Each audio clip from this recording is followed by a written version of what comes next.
So, ayun nga, papasok na ako sa bahay galing ako sa palengke. Bigla ko nakita si tatay. Na-curious ako sa ginagawa niya kaya nilapitan ko. Ganyan pala yun.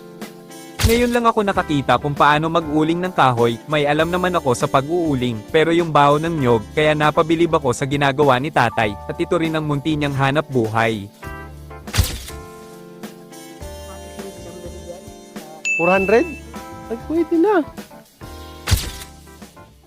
Ibig sabihin, ano lang yan, oras lang. Mga 8 oras, ano.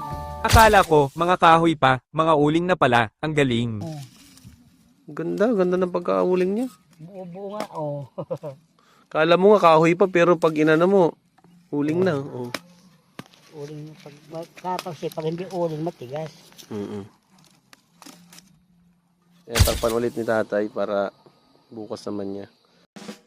Ngayon naman, tinatakpan na ulit ni tatay, dahil hapon na at maaabutan siya ng gabi, kaya tatakpan na muna niya, dahil maya-maya lang sobrang malamok na daw, aagahan na lang niya bukas para bago magtanghali madala na niya sa bibili sa kanya, order pala sa kanya ito. Bukas ulit. Deliver na.